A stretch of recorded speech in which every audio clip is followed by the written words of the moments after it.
Está o nosso tempo, né? Você que trouxe a sua Bíblia, vamos meditar na palavra, porque a palavra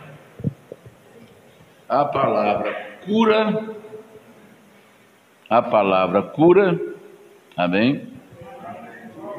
A palavra cura, a palavra traz vida, a palavra fortalece, a palavra santifica, a palavra é tudo, porque a palavra é Deus, a palavra é Jesus, a palavra é o Espírito Santo.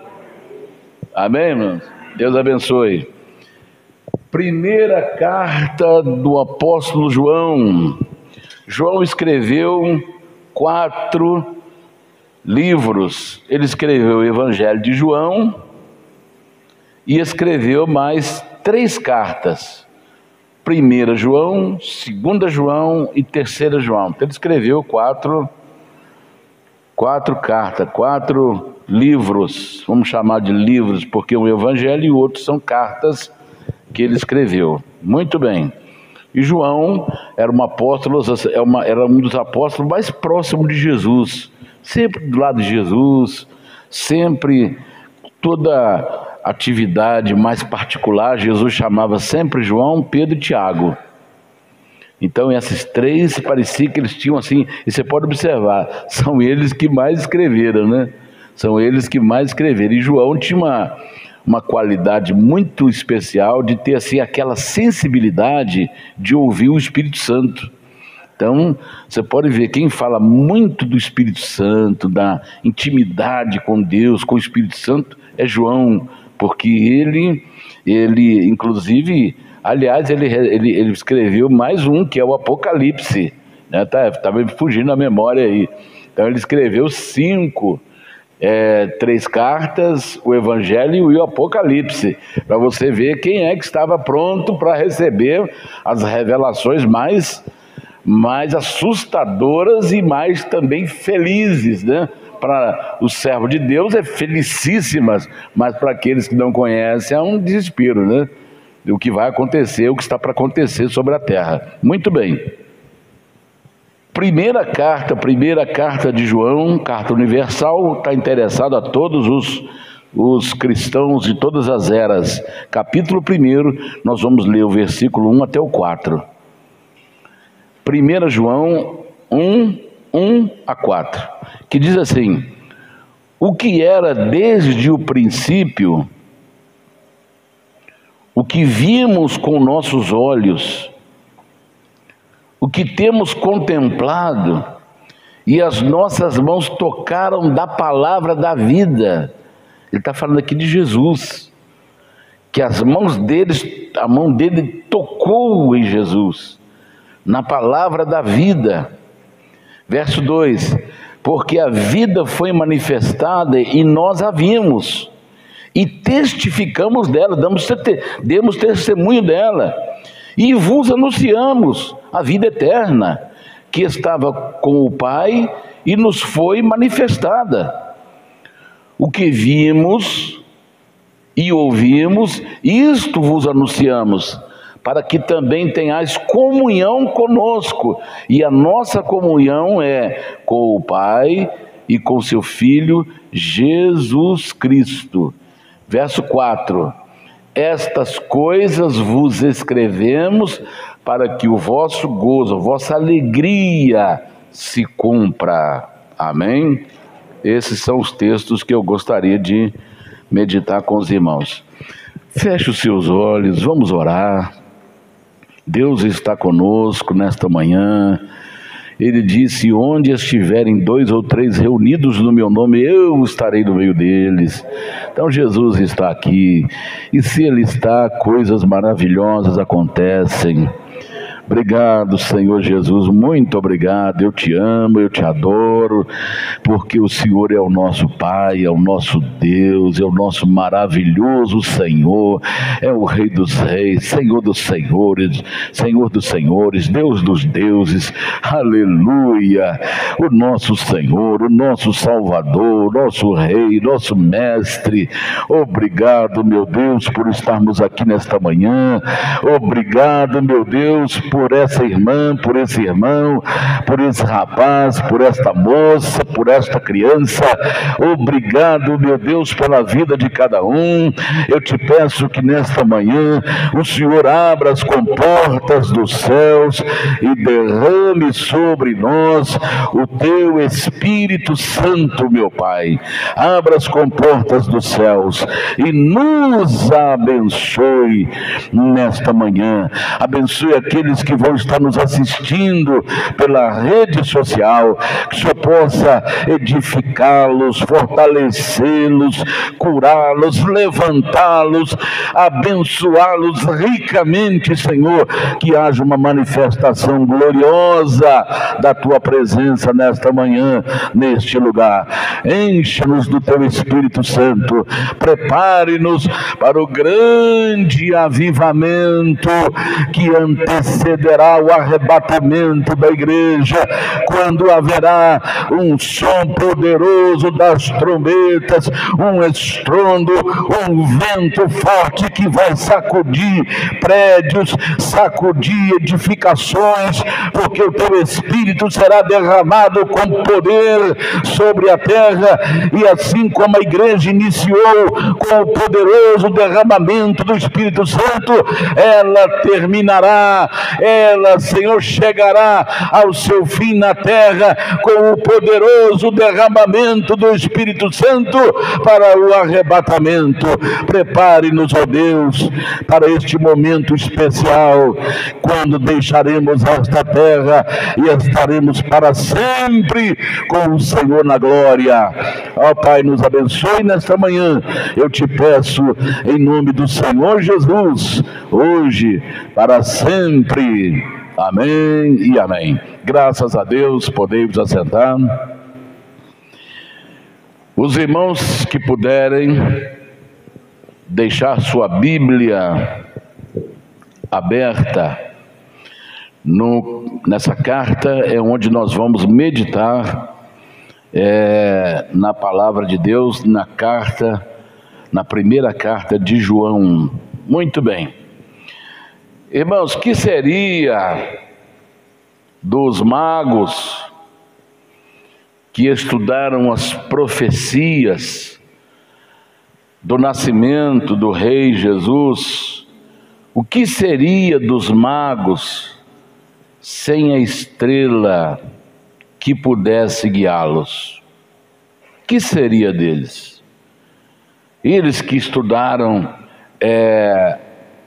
todas as profecias, e eles tinham que vir de longe, pelo deserto, sem estrada, sem placas.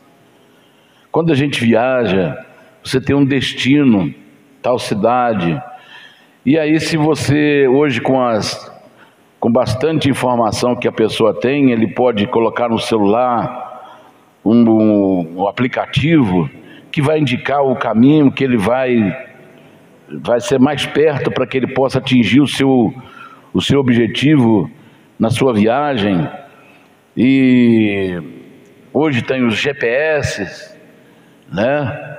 Que a moça dá informação, olha, o seu destino entre a direita, entre a esquerda e vai para aí fora. Então, antigamente não existia isso aí.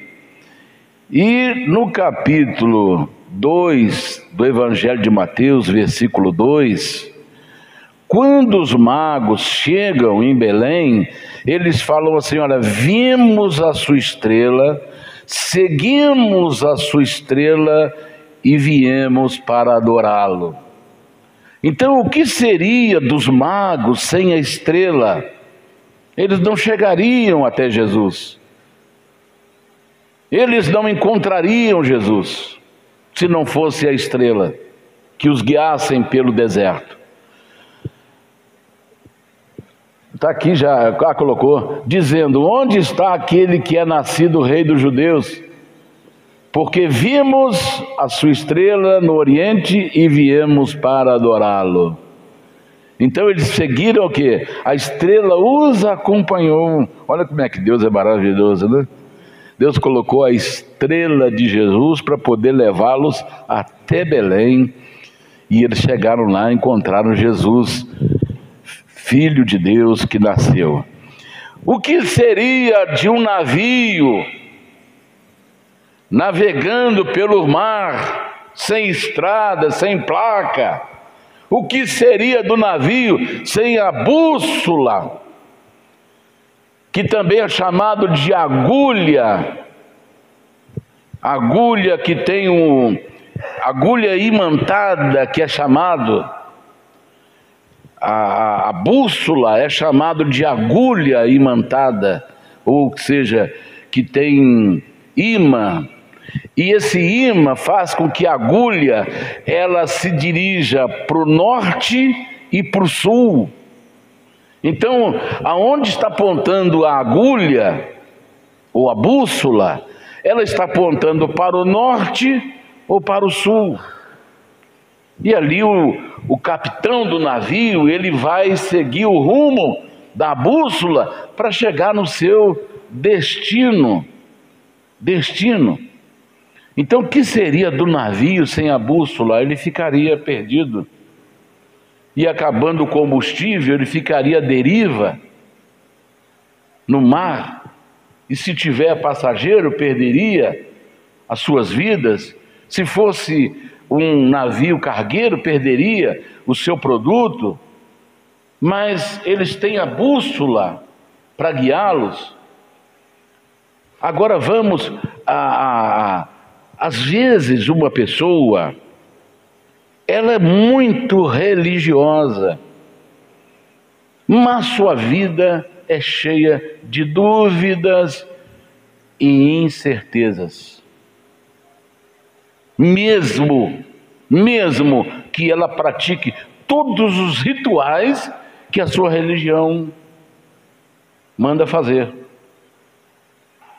Então, tem pessoas que vivem realmente na prática, é um religioso, mas a sua vida é cheia de dúvidas e incertezas. Ele não tem certeza de nada. Um dia um repórter perguntou a uma religiosa, perguntou assim: quando a senhora morrer, a senhora sabe para onde que a senhora vai? Porque quando fala isso, a gente usa aquela expressão assim: você sabe para onde a sua alma vai? Mas a sua alma é você. Esse corpo espiritual está dentro de um vaso de barro. Quando eu falo assim, eu não estou falando eu, corpo físico. Eu estou falando eu, espiritual. Eu, eterno. Eu que vai viver eterno, não é o corpo não. O corpo volta ao pó. E não tem idade para isso. Pode ser criança, pode morrer no ventre, pode morrer jovem, pode morrer com meia idade, pode morrer com mais idade. Mas não é o corpo. Então, ele pergunta: quando a senhora morrer, a senhora tem certeza para onde a senhora vai? Ela disse assim, pergunta o meu bispo. Pergunta o meu bispo. Ou seja, pergunta o meu líder para onde eu vou. Ela está cumprindo o ritual religioso, é religiosa, e se nós analisarmos bem, tem pessoas, você pode pegar o seu carrinho, levanta 4 horas da manhã e vai para a porta de alguma igreja católica e você vai ver 5 horas da manhã está acontecendo a missa e a pessoa está lá. 6 horas já está acontecendo a segunda missa e a pessoa está lá. 7 horas está acontecendo outra missa e a pessoa está lá, esteja chovendo ou não. Ela é uma pessoa religiosa, mas quando ela é questionada com relação à sua vida pessoal, ela não tem certeza de nada. Ela não tem certeza para onde ela vai, e ela cumpre os rituais. Ela participa das consagrações, participa das orações, ela participa de novenas, ela participa de, como é que chama aquela, quando eles passam na rua? Procissão. Lá, por exemplo, lá no norte do Brasil, em Belém, eles têm anualmente eles fazem lá um ritual. Eles pegam, cortam uma árvore, a maior que eles encontrarem, então eles começam a arrastar aquela árvore pelo meio da cidade, e ali, quem participar desse ritual é abençoado. Isso é feito anualmente lá em Belém. Irmãos, é tanta gente querendo pegar a corda, eles brigam para poder segurar, e não tem um espaço nem de 1 centímetro, nem de 1 centímetro naquela corda para alguém pôr a mão, e depois fazem aquele trabalho, aquele procissão de barcos. Então, a pessoa, ele faz o que a religião manda fazer, mas quando ele é questionado individualmente sobre dúvidas e certezas, ele está cheio de dúvidas e incertezas.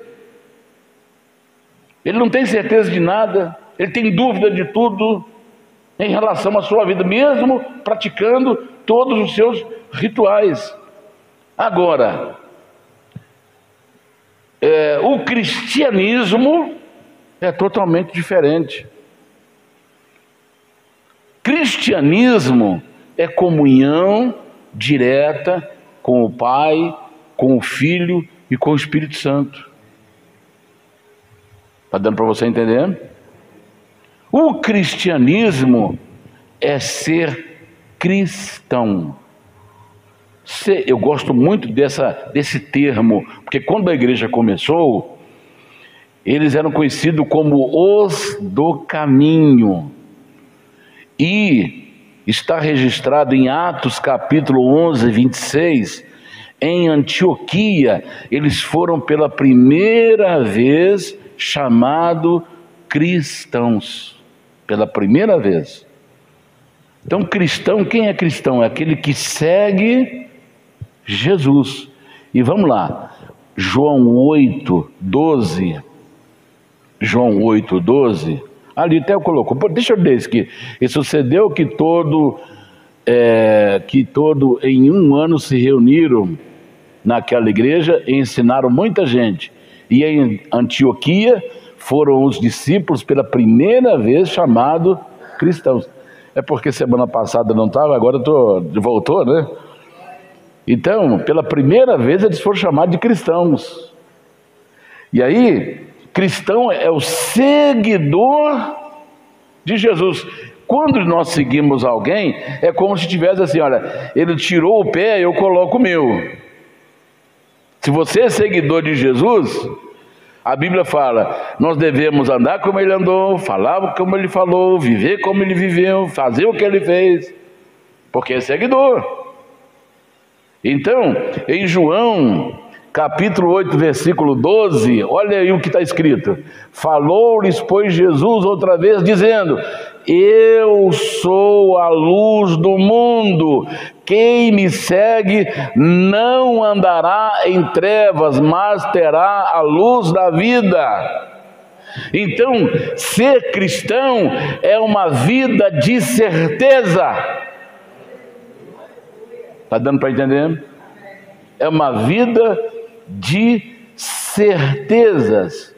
Ser cristão é uma vida de certeza. Os hindus, que na maioria são indianos, você já viu eles têm uma pintinha aqui no meio da testa. É uma tinta vermelha que eles colocam bem no meio da testa. Aquela tinta representa o terceiro olho. O terceiro olho. E como é que eles fazem segundo a tradição, o ritual hindu? Então eles fazem através de longas meditações, yogas, para poder abrir o terceiro olho, para abrir esse terceiro olho, segundo o ritual hindu, que é a maioria, mais de 80% dos indianos. E eles têm 300 milhões de deuses. Preste bem atenção. Eles têm mais de 300 milhões de deuses. Por que a pessoa tem tanto Deus para poder venerar? Porque não tem certeza. A vida é cheia de dúvidas, a vida é cheia de incertezas. Então, se não foi esse Deus aqui, pode ser aquele. Então, é como se estivesse jogando na loteria. A loteria é a pessoa... Sabe qual a chance que alguém tem de ganhar na loteria? Olha que chance maravilhosa que a pessoa tem. 1 em 1 milhão. É mais fácil cair um raio na cabeça da pessoa do que ele ganhar na loteria. Deu para você entender? Então, já vai guardando o seu dinheirinho, porque jogar na loteria é jogar dinheiro fora. Tá bom? Lá em casa, antes de conhecer Jesus, a nossa família jogava em loteria direto. Eu ficava sonhando com moleque, né? Moleque. Você lembra quando saiu o Monza? Eu falei, se a gente ganhar, eu quero um Monza. Eu quero um Monza. E é pura ilusão. Quando chegava lá no domingo à tardinha, aí ficava assim, falou, opa, resultado. Aí, jogo tal. No primeiro jogo, a gente abuchava todo mundo. Deu para entender? A vida sem Deus é vida de ilusão, de incertezas, de dúvidas. A pessoa vive iludida. E quando ganha, quando ele consegue entre 1 milhão ser premiado, aquilo vira uma desgraça na vida dele, porque é dinheiro fácil, é dinheiro chorado, é dinheiro que a pessoa deixou de comprar o leite para poder comprar o jogo, é pessoa que deixou de comer para comprar o jogo, então ele fica lá, aí quando ele perde, que ele viu que não ganhou, ele amaldiçoa o dinheiro que ele comprou. Então quando vem para a mão daquela pessoa, eu não vi até hoje uma pessoa que ganhou ser feliz com o dinheiro que ganhou, muito pelo contrário, alguns morreram, outros quebraram, entraram em dívida, ganharam milhões e se endividaram. Não dá para entender um negócio desse, porque tem muita maldição. Isso chama jogo de azar. Por que as pessoas fazem isso? Porque não tem certeza de nada. Então, ao invés de você pegar o seu dinheiro e jogar, comprar um talão de bilhete, qualquer coisa, vai lá, compra leite, leva para sua casa, leva coisa de comer para sua casa. Porque eu já passei por isso aí, irmãos. A nossa casa vivia toda semana jogando. Antes da gente conhecer Jesus. E nunca passamos nem perto. Porque é uma chance em 1 milhão. Então, eu vejo os hindus, eles têm 300 milhões de deuses. Agora imagine a pessoa fazer um ritual para cada deus daquele ali. Ele não vive, ele não tem família, ele não cuida da esposa, ele tem que cuidar do seu Deus, ele não cuida da esposa, ele não cuida do filho. E aí, o que nós vemos na Índia? Gente vendendo rim para pagar a dívida. Um dia eu estava vendo uma reportagem de lá, como eles vendem os seus órgãos. Rim que tem 2. Se tivesse 2 corações, a pessoa vendia 1. Então eu estava vendo uma reportagem, um rapaz falou assim, eu tenho uma dívida e me ofereceram $3.000 num rim. E $3.000 vai dar para me pagar a minha dívida. Aí eu peguei e falei, vamos lá então. Aí tem os atravessadores. Já pensou? Tem que pagar a cota do atravessador. Aí, no final das contas, o que sobrou para ele? $1.500. Ele falou, vendi meu rim e não consigo pagar a dívida. Ficou sem o rim e continuou com a dívida. Tentando para você entender, irmão. E eles têm 300 milhões de deuses. Então, agora imagine prestar um ritual para cada deus daquele. Ele não vive. E a Bíblia diz que a família, ela vem em segundo lugar. Primeiro Deus, segundo a família.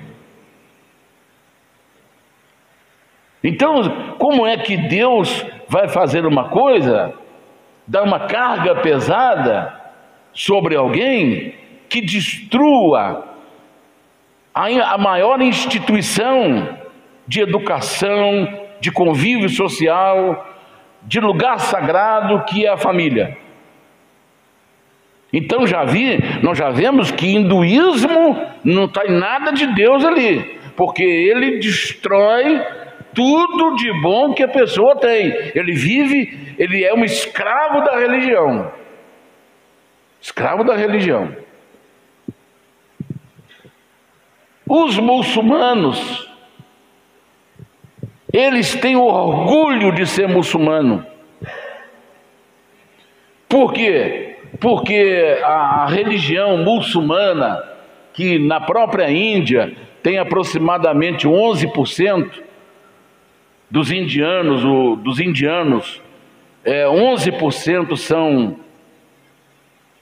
muçulmanos.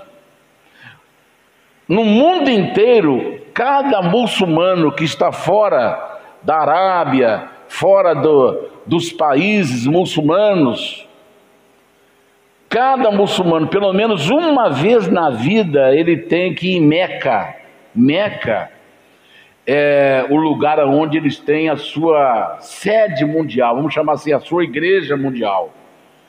E é uma multidão que vai tudo de branco, e eles dão 7 voltas em torno de Meca. Então ali há pisoteamento, tem pessoas que morrem pisoteada, para poder fazer o ritual muçulmano, que é dar 7 voltas em torno de Meca, a sua igreja muçulmana. Então, irmãos, e quando você pergunta para uma pessoa dessa, qual a certeza que ele tem da sua salvação, ele fala: para mim ter certeza, eu tenho que matar os hereges. Quem é os hereges para o muçulmano? Sou eu, você, os cristãos. Quem não pertencia à religião muçulmana, para eles são hereges, são demônios. Então eles têm que matar. E quando eles matam, eles comemoram, ficam felizes. Mas como que eles matam? Eles matam pelo suicídio. Eles vão preparando as criancinhas. Um dia eu vi uma reportagem de um muçulmano, aí ele pegou um menininho de 2 anos. Ele falou: esse aqui eu estou preparando ele para ele ser um homem-bomba. Você está vendo a cabeça das pessoas? O que a religião é capaz de fazer com a pessoa? O que uma religião é capaz de fazer com a pessoa que, quando ele não tem a luz do mundo, a luz da vida, a luz do mundo na vida dele? Quem me segue não andará na escuridão. Ou seja, terá a luz da vida, vai saber o que ele está fazendo aqui, de onde ele veio, o que ele está fazendo aqui, qual o propósito dele nesse mundo e para onde ele vai. Isso é ser cristão.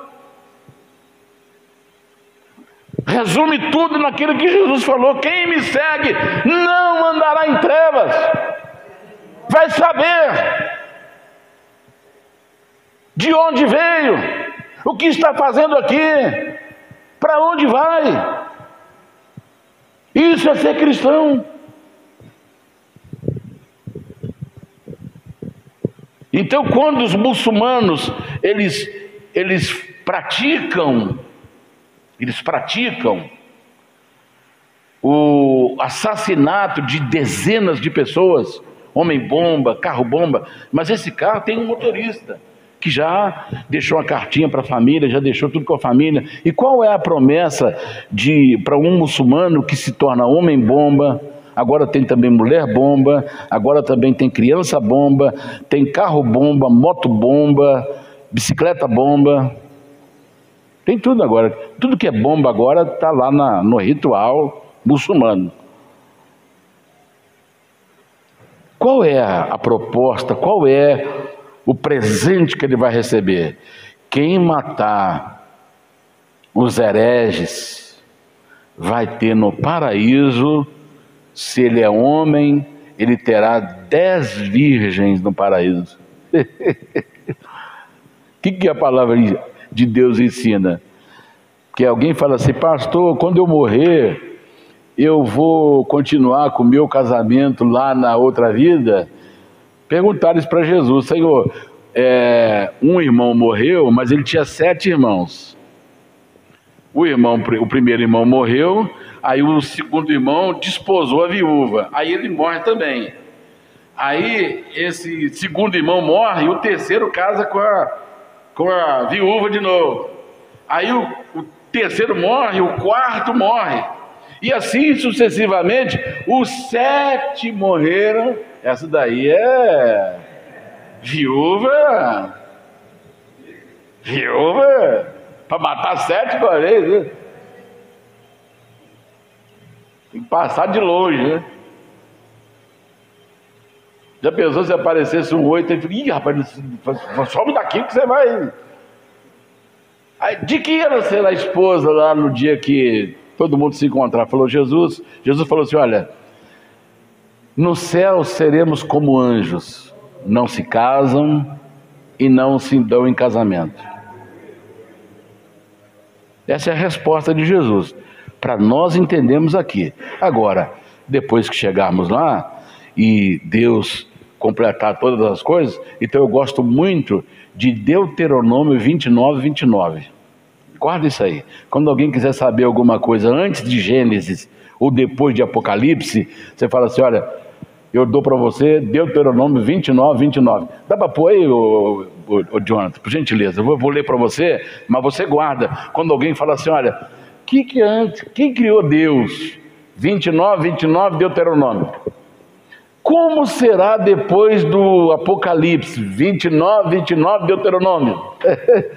Vamos lá?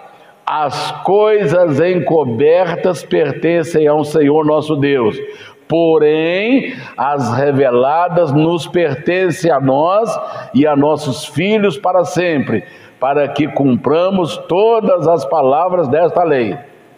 Então aquilo que não está na Bíblia é para Deus. Deu para entender? Eu não tenho que saber nada antes de Gênesis. Eu não preciso saber nada depois de Apocalipse. Agora, o que está revelado é para mim, para os meus filhos, para nós, para a gente cumprir a palavra de Deus. O restante é com Deus. Amém, irmãos? Aí, isso que os muçulmanos estão prometendo para o homem bomba, mulher bomba, criança bomba, não existe pé nem cabeça. Não existe nada onde esteja escrito. Então, eu quero que você preste bastante atenção. Esses versículos que nós lemos aqui de 1 João, do 1 ao 4, ele nos informa por que Jesus encarnou, por que Jesus tornou-se carne. Lá no seu evangelho, no capítulo 1, versículo 1, ele fala assim: no princípio era o verbo, e o verbo estava com Deus, e o verbo era Deus. João 1. No João 1,14, ele diz: e o verbo que era Deus se fez... tá ali. E o verbo se fez carne e habitou entre nós, e vimos a sua glória como a glória do unigênito do Pai, cheio de graça e de verdade. Então, ele fala do Deus que tornou-se carne, Guarde bem isso, não é reencarnar, é tornar-se carne, é encarnar, tomar a forma humana. Reencarnação não existe. Ao homem está ordenado a morrer uma só vez e depois disso o juízo. Ninguém volta aqui. Ninguém vem dar um passeio na terra. Isso é conto isso são historinhas. E quando a pessoa morre, ele não fica vagando aqui não, assustando as pessoas não. Aquele que partiu não vai puxar o seu pé de noite não. E nem vai aparecer para você não. Se aparecer, pode expulsar que é demônio. Eu te falo sobre isso aí. A Otília Pontes, que já falei sobre ela aqui, 28 anos, mãe de santo. Ela perdeu uma filha. Pois ela estava dormindo, ela escutou passos no corredor do seu quarto de madrugada. Ela escutou passos andando no corredor da sua casa, ela deitada, e de repente abre a porta do quarto e entra no quarto. Era sua filha, que tinha morrido, com a mesma roupa, com o mesmo cabelo, com o mesmo rosto. Sabe o que ela fez? Ela correu para abraçar? Não, ela levantou da cama, estendeu a mão e falou: demônio, não adianta você me enganar. Minha filha está com o Senhor. Em nome de Jesus, sai daqui. Quando ela estende a mão, expulsa, aquilo dá um estouro e desaparece. Ninguém, toda pessoa que morreu, ele não fica perambulando, como diz o ditado popular, alma penada, não existe. Quando a pessoa parte desse planeta, ou ele sobe ou ele desce. Para cima é a vida, para baixo é a morte, separação de Deus eterna. Então João, nos versículos que nós lemos, ele fala dois motivos por que Jesus encarnou. Porque Deus tornou-se em carne. Primeiro motivo, na vertical.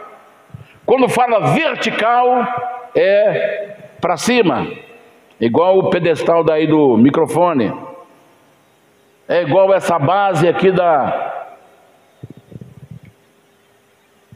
das caixas. Isso está na vertical, então preste atenção nisso aí. Na vertical, versículo 3: o que vimos e ouvimos, isso vos anunciamos, para que também tenhais comunhão conosco, e a nossa comunhão é com o Pai, com o Filho Jesus Cristo. A nossa comunhão na vertical. Deu para você entender? Por que Jesus veio? Ele encarnou para que nós para nos ensinar que nós temos que ter comunhão na vertical, ou seja, comunhão com o Pai e com o Filho. Ele veio nos ensinar, ele veio trazer isso. Você precisa estar ligado a Deus, senão sua vida não funciona. Você precisa estar ligado à fonte, senão você não funciona. Então, que ele estava falando que experimentasse uma comunhão com o Pai e com o seu Filho. Então por isso que Jesus encarnou. O primeiro motivo é na vertical. A vinda de Jesus é para nos ensinar que nós temos que ter comunhão com Deus. Precisamos estar ligados a Deus.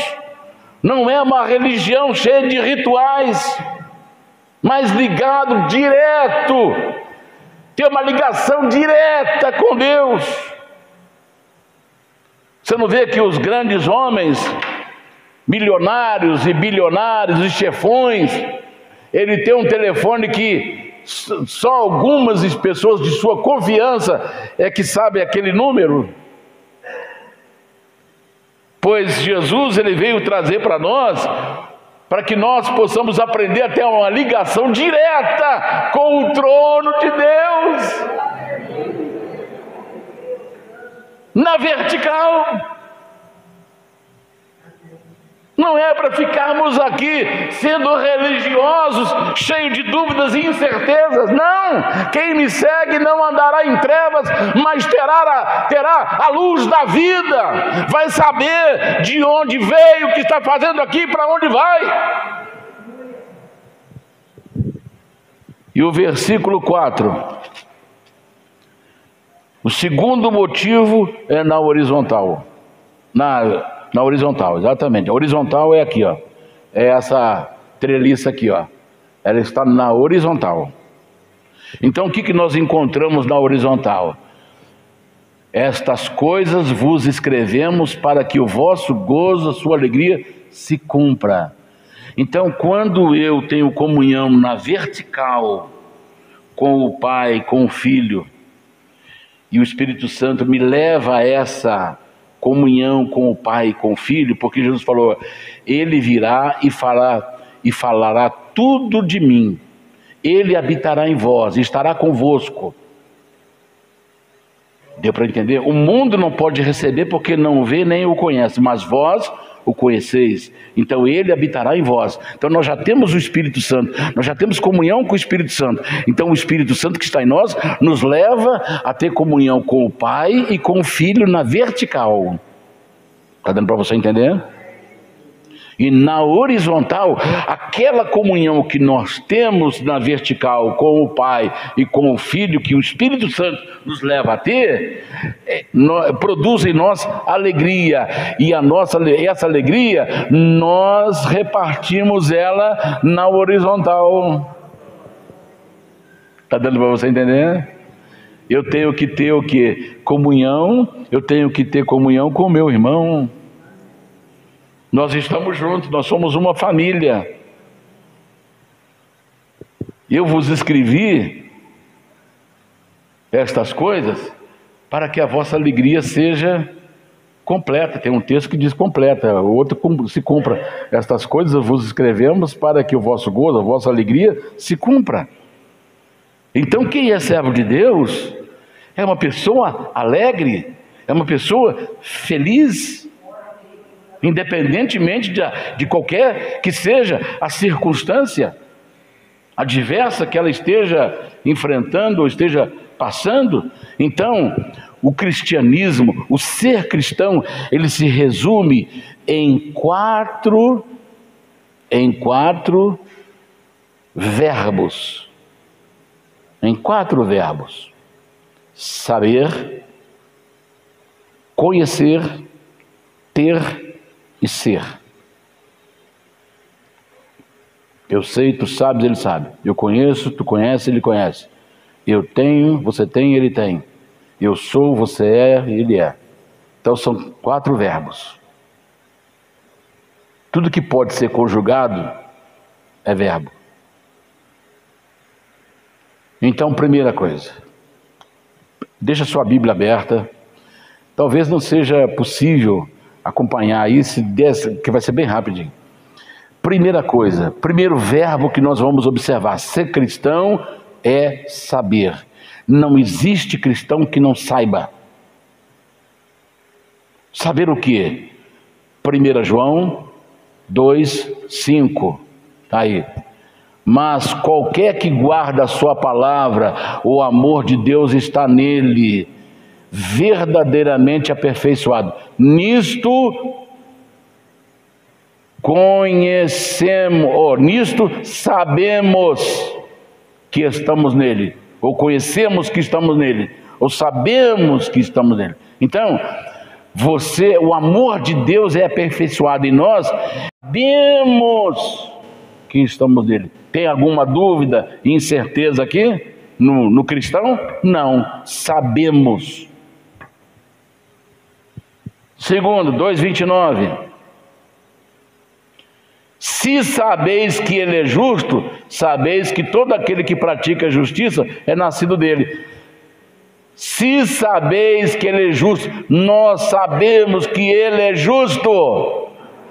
Pode vir ou pode vir qualquer pessoa tentar manchar a imagem de Jesus durante o período terreno, falar que ele casou, que ele teve filhos, falar que ele namorou. Isto é mentira. Sabemos que ele é justo. E a prova da sua justiça é que nós fomos perdoados e purificados. A prova da sua justiça é que demônio nenhum para na frente dele. E isto na prática. 3:2. Amados, agora somos filhos de Deus, e ainda não é manifesto o que havemos de ser, mas sabemos que quando ele manifestar, seremos semelhante a ele, porque assim como ele é, o veremos. Sabemos. 3:5. E bem sabeis que ele se manifestou para tirar os nossos pecados, e nele não há pecado. Sabemos. Pode vir com qualquer heresia, mas quem é cristão sabe.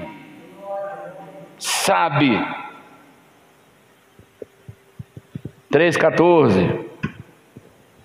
Nós sabemos que passamos da morte para a vida, porque amamos os irmãos. Quem não ama seu irmão permanece na morte. Então, nós sabemos que passamos da morte para a vida. Tem dúvida? Tem incerteza? Não. Ser cristão é saber.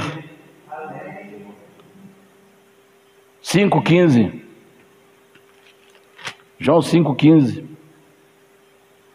E se sabemos que nos ouve em tudo que pedimos, sabemos que alcançamos as petições que lhe fizemos. Sabemos. Cristianismo é saber. 5:18. Sabemos que todo aquele que é nascido de Deus não peca, mas o que de Deus é gerado conserva-se a si mesmo, e o maligno não lhe toca. Nós sabemos que o maligno não pode nos tocar. Você sabe como cristão. Ser cristão é saber. 5:19. Sabemos que somos de Deus e que todo mundo está no maligno. Nós sabemos, o mundo inteiro está no maligno, mas nós sabemos que nós não estamos. Aleluia! O mundo inteiro está no maligno, mas aquele que é cristão não está no maligno, porque ele sabe que não está. Porque ser cristão é saber.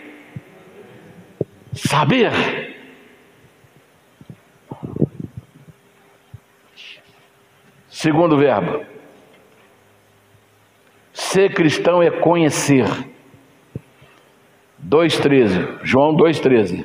Tudo aí no João, tá? Não precisa nem... Tudo está no João. Nosso irmão apóstolo João. 2:13.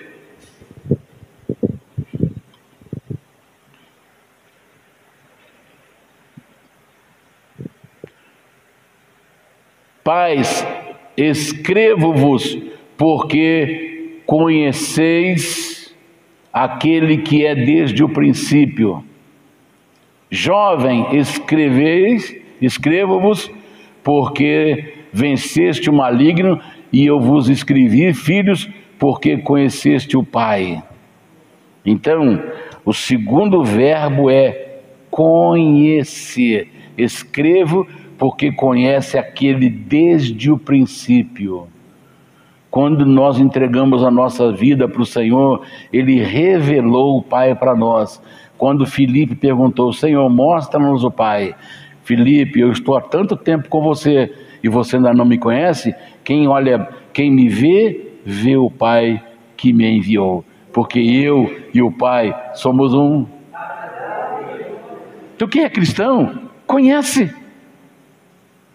2,14: eu vos escrevi, pais, porque já conheceste aquele que é desde o princípio. Eu vos escrevi, jovens, porque sois fortes e a palavra de Deus está em vós e já venceste o maligno. Então nós conhecemos aquele desde o princípio, conhecemos que já vencemos o maligno. Não vai vencer, já vencemos. O servo de Deus, o cristão já venceu. 2,18: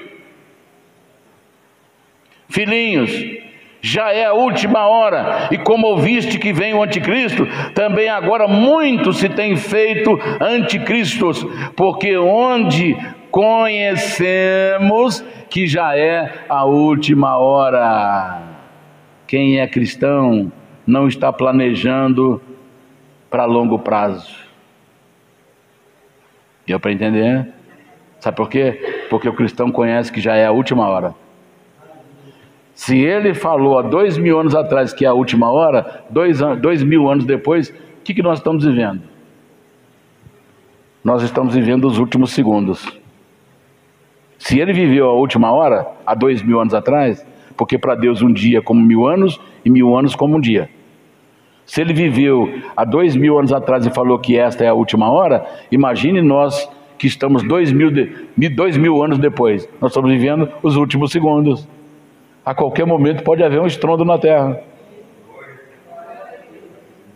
A qualquer momento virá um barulho ensurdecedor. E muitos que estão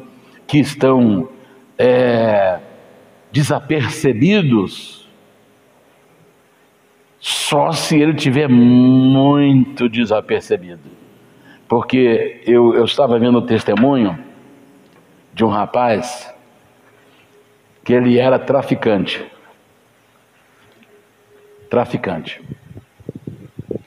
E ele deu um banho na linguagem dos traficantes, quando ele pega a droga para vender e vende e fica com o dinheiro, ele deu um banho no chefe. Aí o chefe foi comunicado que 3 traficantes não pagaram o dinheiro da droga.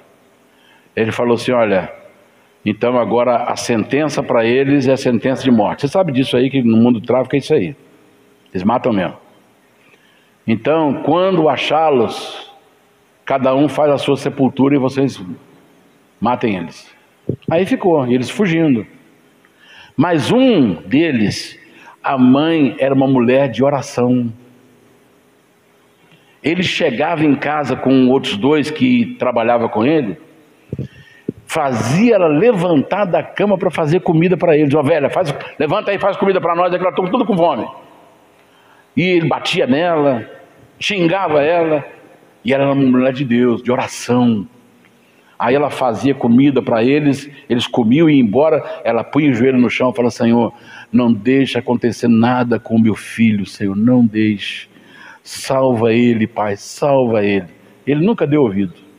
Quando ele chegava que ela estava orando, ele xingava ela: isso, tá orando ainda aí? Pode parar com isso aí, isso não resolve nada não. E ela sempre falando, nós não podemos deixar de falar das coisas que vimos e ouvimos, não podemos deixar, principalmente com membro da família. Não deixe de falar, ainda que ele fica com raiva de você, ih mãe, já vem com isso aí, pai, já vem com isso aí, deixa, mas encha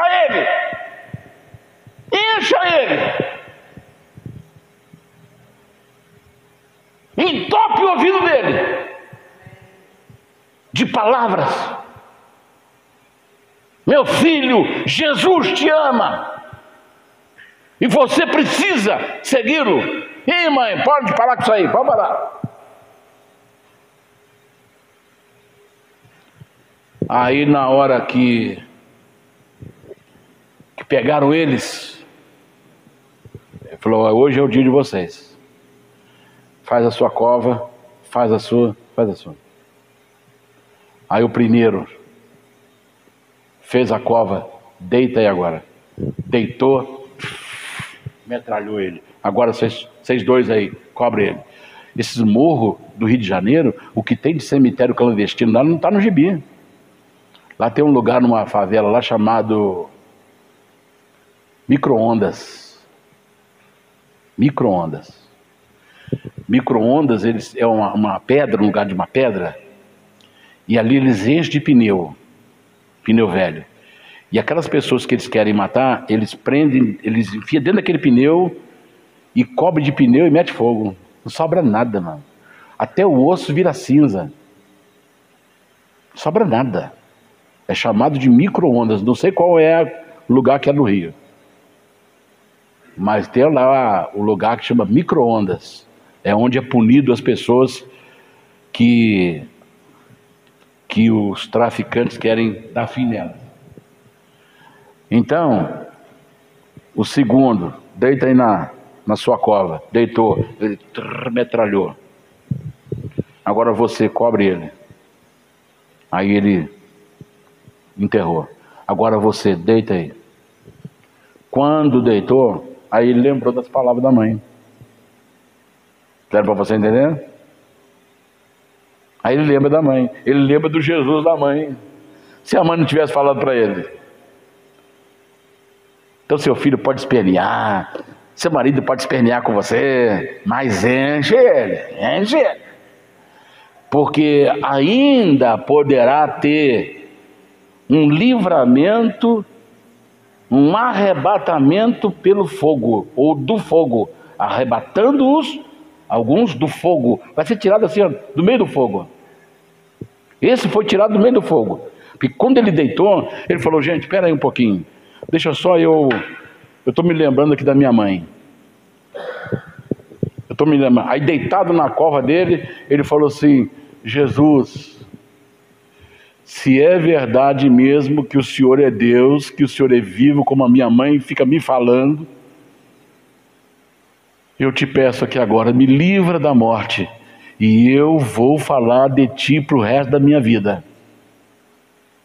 Aí, já acabou? Já. Metralharam, cobriram ele e foram embora. Só que eles não perceberam, todas as balas mascaram. Ele saiu da cova, correu para casa, fala: mãe, eu estou aqui arrepiado, mãe, esse Jesus da senhora,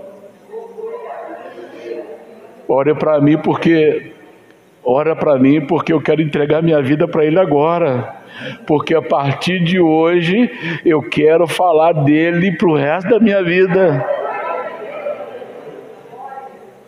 Eu estava meia-noite ouvindo esse testemunho no radinho. Já viu quando a gente assistia os radinhos? Eu gostava de dormir ouvindo o rádio. Eu estava ouvindo esse testemunho pelo rádio. Nunca mais eu esqueci. Então, sabemos que é a última hora. Conhecemos que essa é a última hora. 3:16. 3:16. 3:16. Já estou quase indo para os finalmente, tá? Conhecemos a caridade nisto, que Ele deu a sua vida por nós e nós devemos dar a vida pelos irmãos. Conhecemos que Ele deu a sua vida por nós. Conhecemos. 3:24. E aquele que guarda os seus mandamentos, nele está e ele nele. Nele está e ele nele. E nisto conhecemos que Ele está em nós, pelo Espírito Santo que nos tem dado. Não tenha dúvida que Ele está em você. Ser cristão é ter, é saber, é conhecer.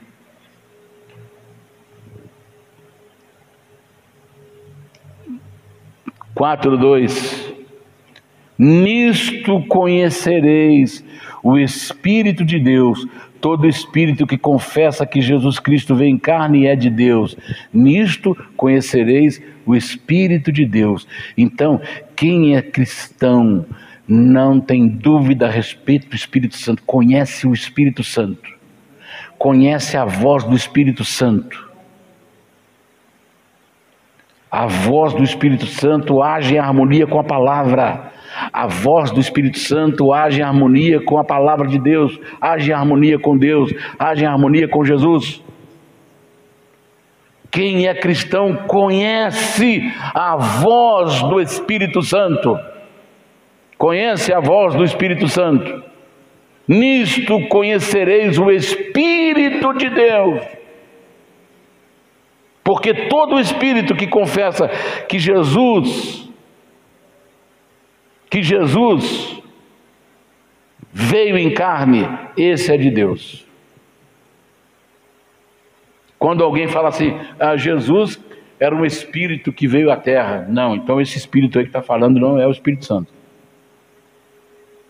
Então, as pessoas hoje estão tudo assim, alvoroçadas, porque não sabe se saiu o Espírito Santo, se não é. Um dia eu estava numa igreja, aí levantou um rapaz e começou a profetizar para o pastor, chamar o pastor de irresponsável, começou a repreender o pastor. Aí tinha um presbítero na igreja, aí ele abriu a Bíblia para consultar, para ver se é o Senhor que estava falando. Aí quando ele olha assim, ele olha, porque se é o Espírito Santo não precisa de olhar com esses olhos, né? Já sabe que a pessoa está abrindo a Bíblia.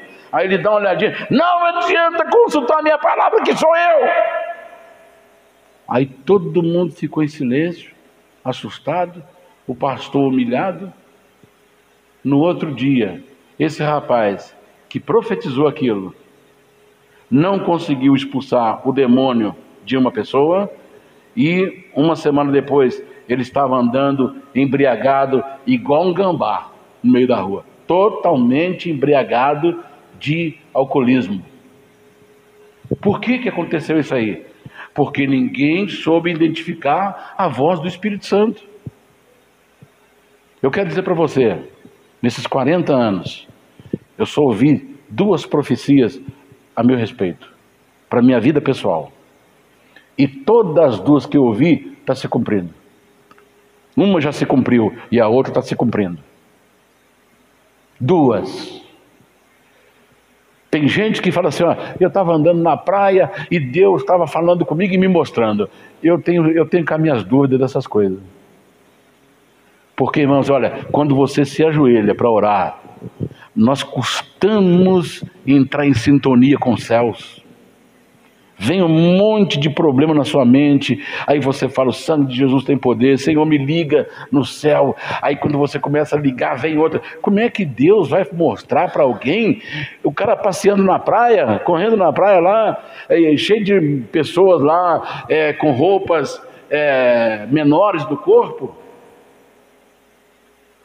Só se ele correr na praia assim, meu Deus,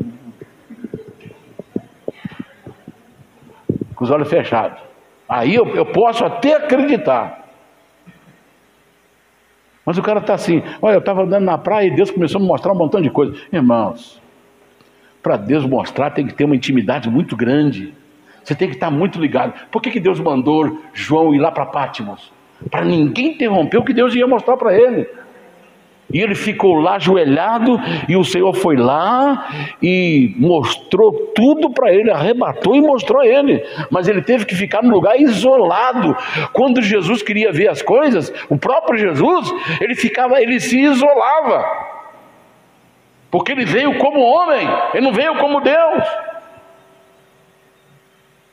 Ele veio para agir como homem. 4:6. Nós somos de Deus, aquele que conhece a Deus ouve-nos, aquele que não é de Deus não nos ouve. Nisto conhecemos nós o Espírito da verdade e o Espírito do erro. Conhecemos. Terceiro verbo, ter. Esse ter está muito confundido. Você já viu como é que a pessoa fala, nós temos que ter, nós temos que ser e não ter. Porque quando se fala em ter, já logo se pensa em coisa material. Então vamos lá. Quem é cristão, ser cristão é ter. João 1,7. João 1,7. Mas se andarmos na luz como Ele na luz está, temos comunhão uns com os outros, e o sangue de Jesus Cristo, seu Filho, nos purifica de todo pecado. Aí a pessoa fala assim, olha, se você tem, aí fala no material, Deus está contigo. Se você não tem, Deus não está com você. Mas ele confunde o ter, achando que é material. Agora eu te pergunto, o que adianta a pessoa ter, mas ele destrói o seu irmão? Vou te dar um exemplo aqui. Tinha um pastor que estava lutando, pregando na sua igreja, pagando dificuldade para pagar um programa de televisão, com toda dificuldade para anunciar o evangelho, anos já nessa rede de TV. Aí chegou um outro pastor de uma igreja muito maior e rica, foi direto no diretor, quanto que aquele pastor paga ali para esse programa? Aí ele paga 100 mil por mês. Eu te dou 500 para você tirar ele daí. Esse é o ter que as pessoas falam que a pessoa tem comunhão, tem Deus na vida dele. Esse ter que destrói o irmão, que destrói o trabalho do outro. E está cheio disso aí. Se você vê nos canais de televisão, as disputas que tem de uma igreja pela outra. É um querendo, olha, você tem uma ideia, a pessoa aluga um auditório para poder abrir uma igreja, aí alguém descobre, e já fala assim, ó, quanto que ele te paga para você ir nesse auditório? Aí ele me paga 2 mil por mês, eu te dou 10, para você poder romper o contrato com ele. Ah, mas eu vou ter que pagar a multa. Não, eu pago a multa para você, mas tira ele que eu... É assim que está acontecendo. E isso aconteceu comigo pessoalmente. Quando eu vim para Juiz de Fora, que eu abri a igreja aqui em Juiz de Fora, eu aluguei na Benjamin. Aí veio 3 caras do Rio de Janeiro. Participou do culto à tarde. Eu lembro porque eu vi eles lá no culto. Um tinha o cabelo amarrado assim como rabinho de burro. E o outro era fortão. Aí uma mulher, a filha dela estava dando mamar para o filho dela no colo, no culto de sexta-feira à tarde, e o mamar voltava, o mingau voltava. Aí ela viu uma linha preta no cantinho da boca da criança. Aí ela pegou, levantou, falou, pastor, estou dando mingau para a criança, e o mingau está voltando, e tem uma linha preta aqui na boquinha do meu filho. Aí traz aqui, mano. Aí eu vi a linha, aí eu comecei a puxar. Veio lá do estômago da criança. Sabe o que tinha na ponta da linha? Um bolo de cabelo amarrado. Aquela família tinha sido enfeitiçada. A mãe daquela criança, ela estava esperando quando ela chegou na igreja, e o diabo quase jogou a criança para fora ali dentro do culto, e saiu dela objetos. E esses caras estavam lá dentro. E ele sabia que eu tinha que estar na rádio 10 horas da noite, que eu tinha um programa na Rádio Capital. E eu ia a pé para lá, porque eu morava no Ladeira. Aí quando eu estava indo para a rádio, passou perto de mim e do colega de ministério, passou um carro preto com o pneu furado, um Maverick preto. Aí eu olhei assim, placa do Rio de Janeiro, mas não liguei. Aí ele para lá na porta da emissora. Eu até falei com o meu colega assim, acho que ele nem percebeu que o pneu está furado. Uma barulhada, 10 horas da noite quase. Aí quando nós chegamos na porta da emissora, que era na Rua da Laguna, no Bom Jardim, aí quando nós estamos chegando, sai 3 homens dessa largura de dentro do carro. Aí ele já pega o meu colega aqui pelo colarinho, e fala assim: quem é o Daniel aqui? Ele falou: ele. Falei: rapaz, você, irmão maravilhoso, você é maravilhoso, irmão. Me segurou aqui. Aí ele falou assim: que é aquilo que você fez lá na reunião? Não estava entendendo nada, né? Aí eu peguei, o colega deu um soco no pescoço dele, ele soltou, ele falou: pastor Daniel, vamos agora correr. Aí nós saímos correndo, não entramos na rádio, saímos correndo. Aí ele tira o revólver, deu para ver direitinho o reflexo do... Era um revólver, quando ele é metálico, como é que fala? Cromado, obrigado. Um revólver cromado. E aponta: para, senão eu atiro.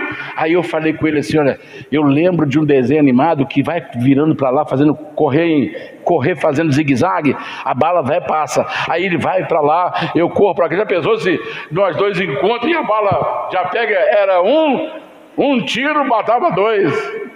Aí ele corre para um lado, eu corro para o outro, ele corre para um lado, até sair da laguna e descer daquela principal ali que sai lá no Palácio da Saúde. Isso. Desci ali correndo, cheguei lá, aí peguei um táxi, fui para casa, peguei minha esposa, levei para casa do sogro. Falei: tentaram nos matar lá na porta da emissora.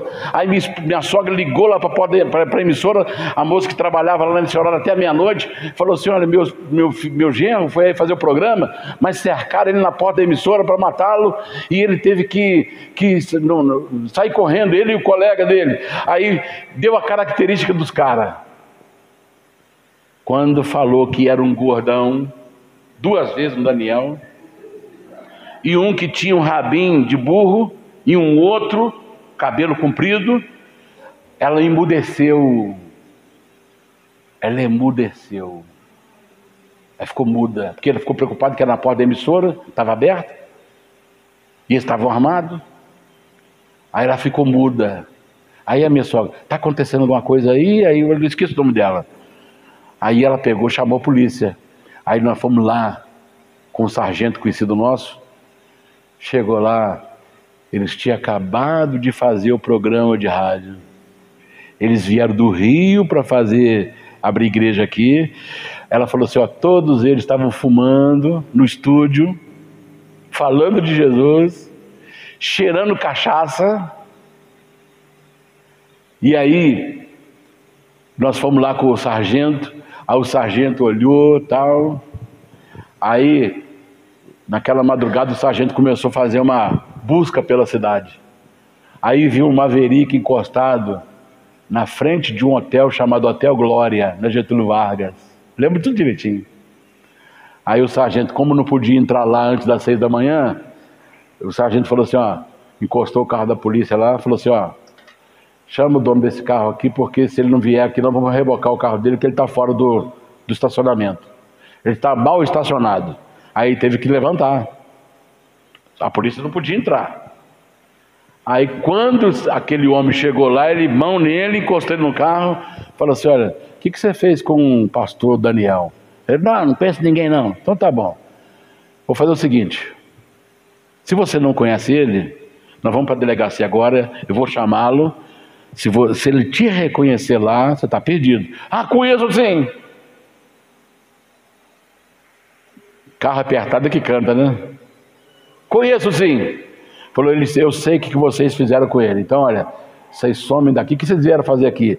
Ah, nós viemos aqui para abrir uma igreja. Tá vendo, irmãos? Como nós temos que ter cuidado? Quem é cristão sabe, conhece. Amém?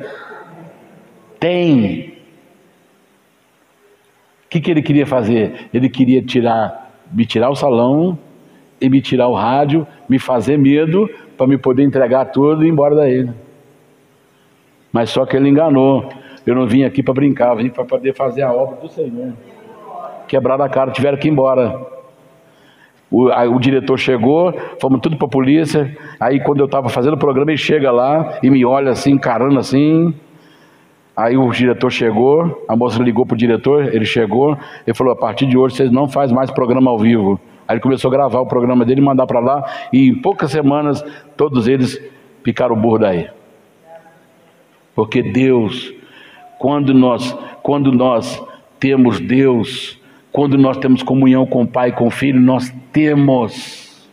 Amém? E já vou encerrar. Ser cristão é ser. João 3:2. Amados, agora somos filhos de Deus e ainda não é manifesto o que havemos de ser, mas sabemos que quando Ele manifestar, seremos semelhantes a Ele, porque assim como Ele é, o veremos. Então, ser 4:4, fazendo para encerrar rápido, 4:4, filhinhos, sois de Deus e já tendes vencido, porque maior é o que está em nós do que aquele que está no mundo. Então, nós somos de Deus, você é de Deus e já venceu o maligno, porque maior é o que está em nós do que aquele que está no mundo. Aleluia! Aleluia! Você é de Deus, é certeza. Cristianismo é ser, é ter, é conhecer, é saber. Não vou nem comentar o restante, aí vou deixar aqui para você. Ser. João 3:2, João 4:4, João 4:6, João 4:17, João 5:19. E eu encerro com Jeremias 2:13. Eu vou encerrar.